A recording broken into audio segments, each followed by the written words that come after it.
Hello दोस्तों, welcome back to my channel. दोस्तों, आज हम एक्सप्लेन करने जा रहे हैं 2015 में आई एक ड्रामा रोमांस मूवी को जिसका नाम है नताशा। इस मूवी में हम एक लड़की को देखेंगे जो कि अपने अंदर की कुलबुलाहट को शांत करने के लिए ये किसी भी इंसान के साथ घपाघप करने के लिए तैयार हो जाती है। तो आइए जानते हैं इस मूवी की पूरी कहानी को। तो मूवी की शुरुआत होती है और हम मार्क नाम के एक लड़के को देखते हैं। मार्क यहाँ अपने कुछ दोस्तों के साथ पार्टी कर रहा था। पार्टी खत्म होने के बाद मार्क एक लड़की के साथ घपाघप करने के लिए उसके कमरे में जाता है, लेकिन ये लड़की मार्क के रॉकेट को लॉन्च होने से पहले ही ये उसे रोक देती है, जिसकी वजह से मार्क चुपचाप अपने घर पर आता है। घर आकर मार्क अपने लैपटॉप में मियां खलीफा की वीडियोस को देखता है और उससे मोटिवेट होकर ये अपना रॉकेट लॉन्च करके यहीं पर सो जाता है। अगले दिन मार्क की मॉम इसे उठाती हैं और बताती हैं कि आज इसके अंकल इससे मिलने आने वाले हैं, इसलिए ये जल्दी से उठकर तैयार हो जाए। इसके बाद हम मार्क के अंकल को देखते हैं जो कि अपनी वाइफ जीना के साथ मार्क के घर पर आते हैं।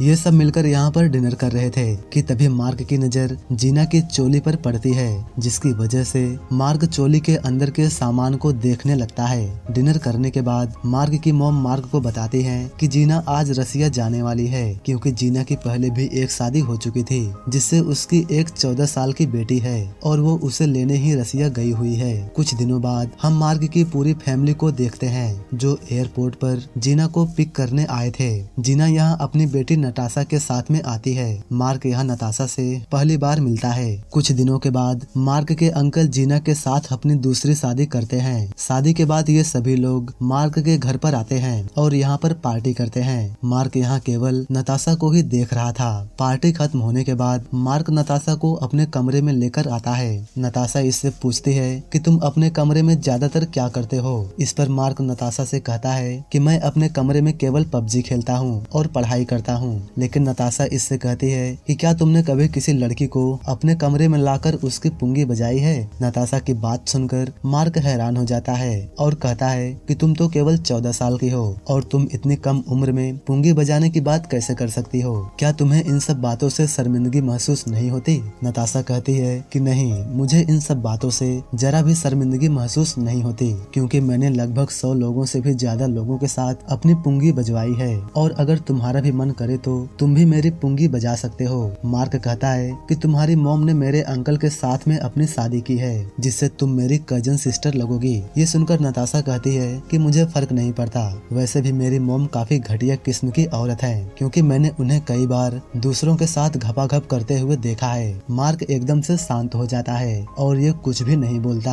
एक दिन मार्क की मॉम इसके पास आती हैं और ये मार्क से कहती हैं कि नताशा इस शहर में पहली बार आई है, जिसकी वजह से उसे यहाँ की चीजों के बारे में ज्यादा कुछ पता नहीं है और तो और उसका कोई फ्रेंड भी यहाँ पर नहीं है। इसलिए जब तक नताशा यहाँ पर किसी को अपना फ्रेंड नहीं बना लेती तब तक तुम उसके साथ में ही रहना, वैसे भी वो तुम्हारी कजन लगती है। अगले दिन मार्क नताशा के घर पर आता है। यहाँ नताशा की मॉम मार्क को नताशा के बारे में बताती है और कहती है कि नताशा अभी एक छोटी बच्ची है, इसलिए अगर वो तुम्हें कुछ उल्टा पुल्टा बोले तो तुम उसकी बातों से गुस्सा मत होना। नताशा की मॉम नताशा से दरवाजा खोलने को कहती है। नताशा दरवाजा खोलती है, तब इसकी मॉम इसे तैयार होकर मार्क के साथ बाहर जाकर घूमने के लिए बोलती है, लेकिन नताशा अपनी मॉम के ऊपर गुस्सा होकर कमरे से बाहर चली जाती है। मार्क भी इसके पीछे जाता है। मार्क नताशा से पूछता है कि तुम आखिर अपनी मॉम पर गुस्सा क्यों होती हो। तब नताशा इसे बताती है कि ये अपनी मॉम को जरा भी पसंद नहीं करती, बल्कि ये उनसे काफी नफरत करती है। मार्क यहाँ नताशा से बातें करता है और ये इसे अपने एक फ्रेंड रूपस के घर पर लेकर आता है। रूपस से मिलकर नताशा को काफी अच्छा लगता है और ये मार्क से रूपस के बारे में पूछती है। मार्क नताशा को बताता है कि रूपस यहाँ पर अकेला रहता है, क्योंकि कुछ दिन पहले ही उसके पेरेंट्स किसी दूसरे शहर में घूमने के लिए गए हैं। इसके बाद मार्क और नताशा एक रेस्टोरेंट में आकर डिनर करते हैं। मार्क नताशा को इसके घर पर छोड़ देता है। नताशा मार्क से कहती है कि कल तुम मेरे घर पर मत आना, क्योंकि कल मैं खुद तुम्हारे घर पर आऊंगी। अगले दिन मार्क अपने घर में पढ़ाई कर रहा था कि तभी इससे मिलने नताशा इसके घर पर आती है। ये दोनों बैठकर एक दूसरे से बात करते हैं और फिर साइकिल लेकर घूमने के लिए निकल जाते हैं। मार्क रास्ते में अपने कुछ दोस्तों से मिलता है और उन्हें गांजे की पुड़िया देता है। ये देखकर नताशा को पता चल जाता है कि मार्क के पास असली गांजा है, इसलिए ये फूंक मारने के लिए मार्क से गांजा मांगती है। मार्क भी गांजे की एक बत्ती बनाकर उसे फूंकता है और नताशा भी 2-3 फूंक मारती है। नताशा मार्क से उसका लैपटॉप यूज करने के लिए मांगती है तो मार्क भी उसे अपना लैपटॉप यूज करने की परमिशन दे देता है। नताशा जैसे ही लैपटॉप ओपन करती है तो ये लैपटॉप में घपाघप की वीडियोस को चलते हुए देखती है। दरअसल घपाघप की इन वीडियोस को मार्क देख रहा था, लेकिन वो इसे बंद करना भूल गया था। घपाघप वाली वीडियोस देखकर नताशा को काफी अच्छा लगता है। नताशा लैपटॉप में अपनी प्रोफाइल ओपन करके अपनी प्राइवेट फोटोज को मार्क को दिखाने लगती है। फोटोज को देखते ही मार्क का हथियार फड़फड़ाने लगता है। नताशा कहती है कि क्या तुम मेरे साथ घपाघप करना चाहोगे। मार्क यहाँ पर कुछ बोलता कि उससे पहले ही नताशा अपने कपड़े निकाल देती है, जिसकी वजह से मार्क नताशा के साथ कमरे में ही घपाघप करना शुरू कर देता है। एक बार घपाघप कर लेने की वजह से ये दोनों अब एक दूसरे के साथ में ज्यादा से ज्यादा टाइम स्पेंड करने लगते हैं और ये दिन में कई बार घपाघप भी करते हैं। मार्क अब धीरे धीरे नताशा को पसंद करने लगता है। एक दिन मार्क के अंकल और नताशा की मॉम कहीं पर घूमने जाते हैं, जिसकी वजह से नताशा को मार्क के घर पर ही रुकना पड़ता है। मार्क और नताशा एक कमरे में एक साथ होते हैं और बातें करते हैं। नताशा कहती है कि इसे इसके साथ रहने में काफी अच्छा लगता है और ये चाहती है कि काश ये यहाँ पर हमेशा के लिए रह पाती।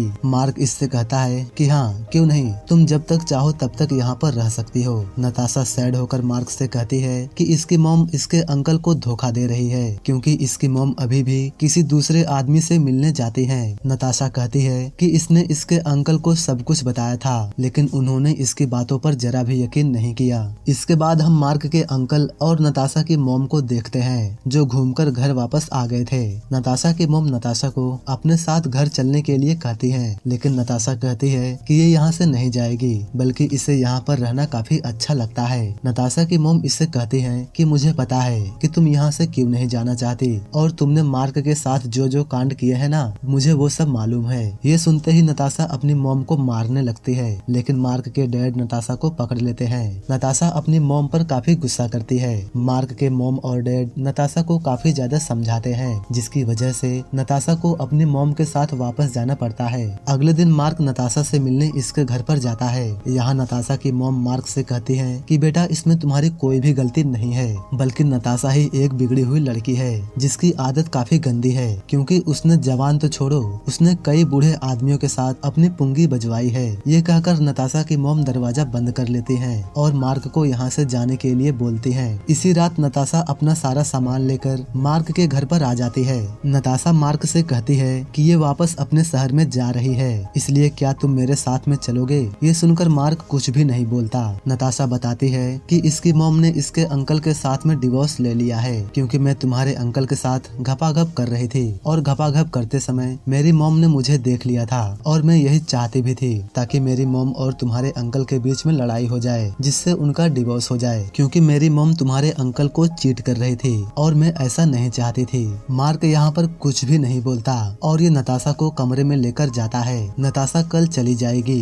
इस गम में मार्क पूरी रात नताशा के साथ घपाघप करता है। सुबह होने पर मार्क नताशा को अपने पास से कुछ पैसे देता है, ताकि नताशा को यहाँ से जाने में कोई प्रॉब्लम न हो। इसके बाद नताशा अपना सामान लेकर चुपचाप यहाँ से चली जाती है। इसके बाद मार्क के घर में इसके अंकल की शादी के बारे में बात चल रही थी कि आखिर क्यों इसके अंकल ने जीना को डिवोर्स दे दिया। मार्क को सब सच पता था, लेकिन ये किसी को कुछ भी नहीं बताता। इसके बाद मार्क का दोस्त रूफस इसे कॉल करता है, बट मार्क रूफस का कॉल पिक नहीं करता। एक दिन मार्क रूफस के घर पर आता है। मार्क यहाँ नताशा को भी देखता है, जो कि अब रूफस के साथ रहने लगी थी। रूफस मार्क से कहता है कि मैंने तुम्हें नताशा के बारे में बताने के लिए कई बार कॉल किया था, लेकिन तुमने मेरी एक भी कॉल पिक नहीं की। नताशा यहाँ आकर मार्क को देखती है। मार्क भी नताशा को गुस्से से देखता है। मार्क समझ जाता है कि प्यार व्यार कुछ भी नहीं होता, बल्कि वो सब एक धोखा होता है। मार्क अपनी साइकिल लेकर गुस्से से यहाँ से चला जाता है और घर आकर मार्क नताशा के बारे में ही सोचता है। इसी के साथ ये मूवी यहीं पर एंड हो जाती है। Thanks for watching.